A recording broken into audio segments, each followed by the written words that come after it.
ఆంధ్రప్రదేశ్ శాసనసభ రద్దయింది. ఈ మేరకు 15వ అసెంబ్లీని రద్దు చేస్తూ ఈ మధ్యాహ్నం రాష్ట్ర గవర్నర్ అబ్దుల్ నజీర్ నోటిఫికేషన్ జారీ చేశారు. ముఖ్యమంత్రి పదవికి జగన్ రాజీనామాతో 15వ అసెంబ్లీని రద్దు చేశారు గవర్నర్. ఈ నెల 9వ తేదీన టీడీపీ అధినేత చంద్రబాబు నాయుడు కొత్త ముఖ్యమంత్రిగా పదవీ స్వీకార ప్రమాణం చేయనున్నారు. అందుకు సంబంధించిన ఏర్పాట్లను చేసుకుంటున్నారు చంద్రబాబు.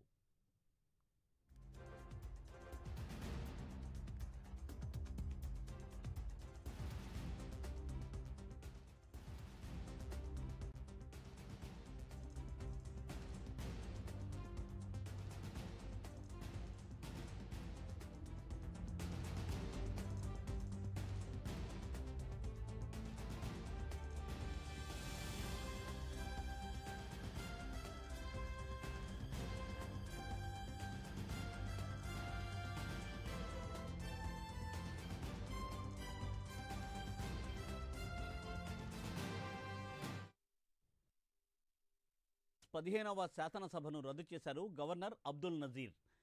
ఈ నెల 9వ తేదీన ముఖ్యమంత్రిగా చంద్రబాబు నాయుడు పదవీ స్వీకార ప్రమాణం చేయడానికి ఏర్పాట్లు చేసుకుంటున్నారు. అలాగే నిన్న వైఎస్ జగన్ రాజీనామా చేయడంతో అసెంబ్లీని రద్దు చేస్తున్నట్లు గవర్నర్ నోటిఫికేషన్ జారీ చేశారు. దీనిపై మరింత తాజా సమాచారాన్ని మా ప్రతినిధి ఏపీ బ్యూరో చీఫ్ రాజు అందిస్తారు. రాజు. రైట్ మూర్తి, మొత్తం మీద ఏదైతే నిన్న ముఖ్యమంత్రిగా జగన్మోహన్ రెడ్డి రాజీనామా చేసినటువంటి నేపథ్యంలో 15వ అసెంబ్లీని రద్దు చేస్తూ ఇవాళ గవర్నర్ అబ్దుల్ నజీర్ నోటిఫికేషన్ జారీ చేసినటువంటి పరిస్థితి. ముఖ్యంగా రాజ్యాంగంలోని ఆర్టికల్ 174 క్లాజ్ 2B ప్రకారం అసెంబ్లీని రద్దు చేస్తూ కూడా గవర్నర్ ఇవాళ నోటిఫికేషన్ జారీ చేసినటువంటి పరిస్థితి. నిన్న వచ్చినటువంటి ఫలితాల్లో క్లియర్ కట్ మెజారిటీ సాధించినటువంటి నేపథ్యంలో కూటమికి సంబంధించినటువంటి అభ్యర్థులు ఎక్కువ స్థానాల్లో గెలుపొందినటువంటి నేపథ్యం ఒక పక్క, మరోపక్క రాజ్యాంగంలో ఉన్నటువంటి క్లాజెస్ ప్రకారం ఆర్టికల్ 174 ప్రకారం ముఖ్యమంత్రి కానీ రాజీనామా చేస్తే వెంటనే అసెంబ్లీ రద్దు అయింది.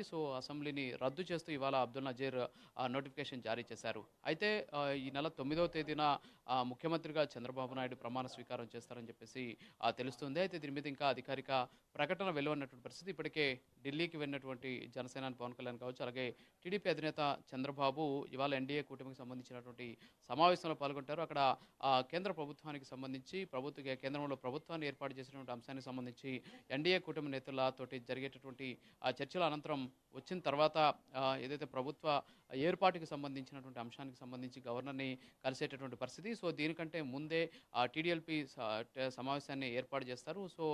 ఈ టీడీఎల్పీకి సంబంధించినటువంటి సమావేశంలోనే ముఖ్యంగా శాసనసభ నాయకుడిగా చంద్రబాబు నాయుడు ఎన్నుకున్న తర్వాత ఎమ్మెల్యేలు అందరూ కూడా ఏకగ్రీవ తీర్మానం చేయడం, అంతేకాకుండా కూటమిగా కలిసి వచ్చినటువంటి జనసేనకు సంబంధించినటువంటి ఎమ్మెల్యేలు కూడా అందరూ సంతకాలు చేస్తారు. వీళ్ళంతా కలిసి శాసనసభ నాయకుడిగా చంద్రబాబు నాయుడు ఎన్నుకున్న తర్వాత సంతకాలతో కూడినటువంటి ప్రతిని తీసుకెళ్లి గవర్నర్కి ఇస్తారు. గవర్నర్ ఆ తర్వాత ప్రభుత్వాన్ని ఏర్పాటు చేయాల్సిందిగా వీళ్ళకి ఆహ్వానించేటువంటి పరిస్థితి.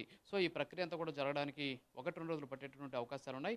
ఈ నేపథ్యంలోనే నిన్న ముఖ్యమంత్రిగా జగన్మోహన్ రెడ్డి రాజీనామా చేసినటువంటి నేపథ్యంలో ఆయన ఆపద్ధర్మ ముఖ్యమంత్రిగా కొనసాగాలని చెప్పేసి గవర్నర్ కోరారు. మరోపక్క ఏదైతే రాజ్యాంగంలో ఉన్నటువంటి ఆర్టికల్ 174 క్లాజ్ 2B ప్రకారం ఇప్పుడు శాసనసభను అయితే రద్దు చేసినటువంటి పరిస్థితి. 15వ శాసనసభ రద్దయింది.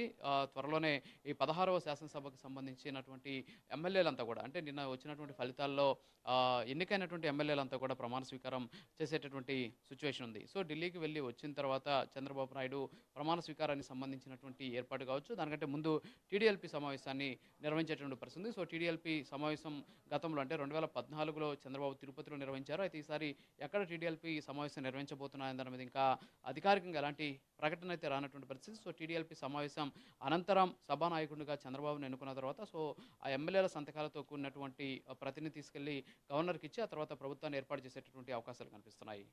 మూర్తి గారు. Thank you Raju. Thanks for updates.